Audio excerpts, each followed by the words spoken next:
My name is Allison. I'm here with my friend and now colleague, Dr. Simran Singh, to welcome him as the new Executive Director of the Inclusive America Project. Here at IAP, we envision a society in which diverse religious and non-religious communities fully embrace America's ideals by engaging and thriving with mutual trust and respect. Our project started nearly a decade ago as a passion project of Meryl Destin Chertoff. She had looked around and recognized the post 9/11 rise of Islamophobia as akin to anti-Semitism. She felt that in her Jewish bones. Knowing so deeply where Islamophobia could go and what terrible harm it could do, she made a choice to gather friends across difference to form what became the IAP. After the 2016 election season, Meryl brought on Zinat Rahman to direct the project and me to help support. On Meryl's foundation, Zinat and I built up our current programs, the Powering Pluralism Network, our research initiatives, and our funder affinity group, the Religious Pluralism Funders Circle. Now that Zinat has moved on, we are just delighted, Simran, to have you join us as Executive Director. I'd love to ask you, why this work? Oh, thanks for the question, Allison, and thanks for the kind words. For me, the issue of religious pluralism feels very personal. My family grew up in South Texas, and we were some of the only people in the entire region who wore turbans. And so much of my upbringing was informed by bigotry based on how I looked, racism because of how people saw me, being excluded from places because of my turban. And so that was very much a part of my childhood. The real watershed moment came when I was a senior in high school, when the terrorist attacks of 9/11 happened.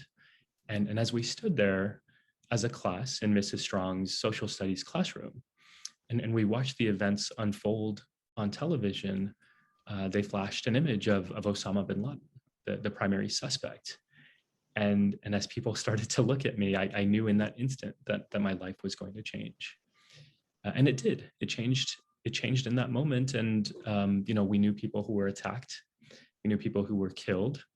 And it was then that I realized that if I didn't start working on these issues, that if we didn't start taking religious pluralism more seriously, there were real life and death consequences for all of us.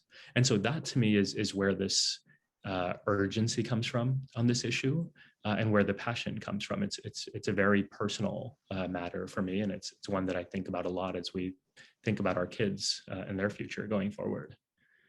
So how about you, Allison? I'd love to know, how did you find yourself working on religious pluralism, and what drives you to continue working in this field? Yeah, thank you. And thank you for sharing your story. I was sitting on a bench at a pep rally my freshman year of high school. A girl I call Carrie Ringer leans over to me to say, try reading the Bible, bitch. Super pithy attack, right? Memorable, funny, looking back on it, but not otherwise unusual, because I happened to be the village atheist in my small Bible Belt town. I hadn't been angry to begin with, but man, was I ever angry by the time I got out of there. Just wondering, pardon my French, what in the hell was wrong with all these Christian people? I wanted so badly to figure out what was wrong with them that I got interested in the history of Christianity in college. That was lovely, and all going fine until I had the chance to go to Cambridge University. I had applied to the history department.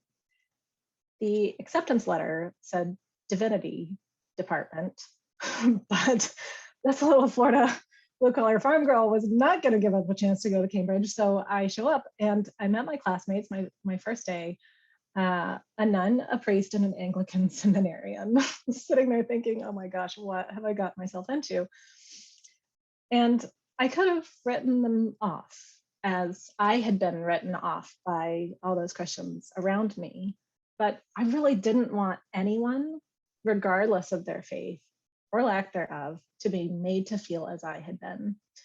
So instead, I got serious fast about treating people the way that I had wanted to be treated.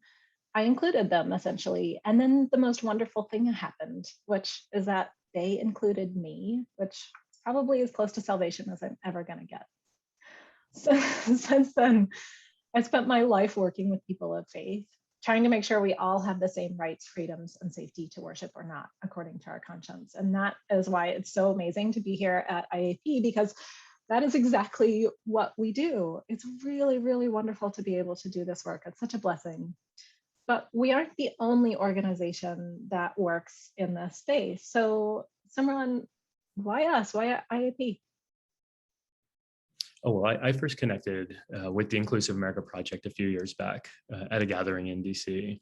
And it was one of those experiences where, and you know, I've had a few of these in my life where you sort of connect on a deeper level, and you're like, oh wow, these are my people. They have a similar worldview. We have shared values.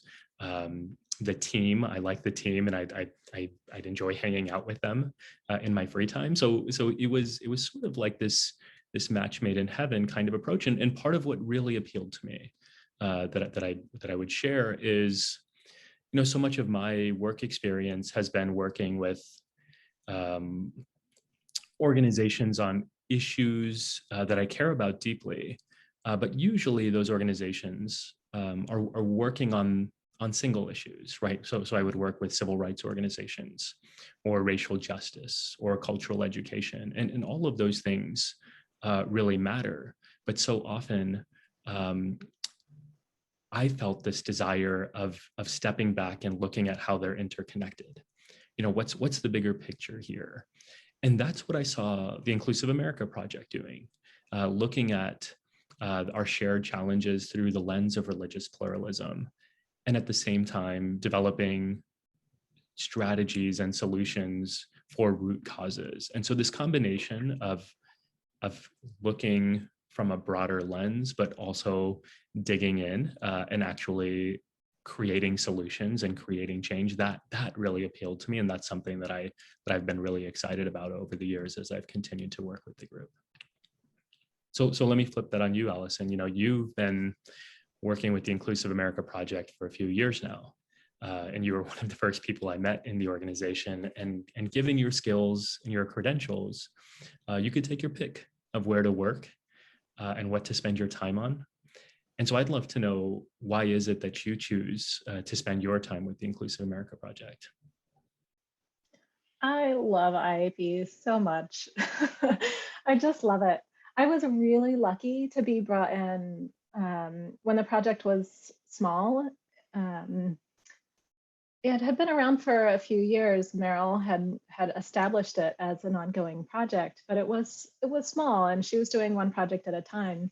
The thing that she was working on when I came on was a collected essays called Pluralism in Peril, and I was brought on as a part-time editor. That changed over the years, and I ended up building on the foundation that Meryl created, building with Zena all of our projects that we are currently doing. And that's been incredibly exciting to be part of that building process. When I started, we didn't have a Powering Pluralism network. We didn't have a funder circle or any of those things. And it's just been so fun and felt really amazing to be part of building this thing. And so I'm here because I love it. It's something that Zainab and I felt built together, and I've been really blessed to be part of it. So that's why I'm here. And I just can't imagine going anywhere else. This is where I am. So looking forward now, what are you excited about what are you excited about doing with us going into the future? Oh, well, I mean, this might sound corny, but I'm excited about a lot of things. There's so much that IIP does and has done that I've really admired. And as I think about what we can do, what our capabilities are, what the potential of the organization is, that's where I get really excited, because, you know, I really truly believe in the mission of this organization. I think it adds significant value to what our society needs right now, right? Like, we know that issues around religious nationalism are serious. We know that issues around religious ignorance are serious. Religious freedom is serious, but we don't really have good solutions for those. And as I look at the foundation that the Inclusive America Project has created, the rich material, the deep insights, the strong networks. I think that we have been set up to do something really powerful in terms of bringing everyday people on board and understanding the significance of this work and getting their buy-in to actually start implementing it. And so that to me is the horizon, and the opportunity, and I'm really excited to start getting there. So how about you, Allison? What is it about the organization that's exciting for you right now? Oh, I am super excited about the Powering Pluralism Network and what we're building with it. Right now, we have 4 existing cohorts. We're about to launch our 5th. It's just wonderful. So what we've been doing is bringing individuals who work on those issues that you just mentioned, religious freedom, literacy, et cetera, in groups of about 30 together to talk about these issues of shared concern. And we bring them from all different kinds of sectors. And we find that most of the time, even though they are all working on religious literacy, for example, a lot of times they haven't met each other. And so they haven't shared knowledge. And the fact that we're able to bring those folks together to do that is really exciting. And then this is the magic part. There's research around network theory around this, but it's basically magic. You put people in a room together around issues of shared concern, and then they figure out that they're both excited about the same thing. And then kaboom, they get excited and new and wonderful stuff happens together. And that's really exciting to watch. It's really exciting to be part of that. And I just love doing that work, bringing people together across all different kinds of difference, ideological, racial, religious, ethnic diversity, and then find out that they can work together. It's pretty great. Yeah, that is great. And I'm excited to be working together with you and with the Inclusive America Project team. So thank you for taking some time to just catch up today. I really appreciate it. Yeah, absolutely. We are so excited to start this work together, and soon we'll be able to do this in person and outside of these little boxes. Thanks for your time, Simran.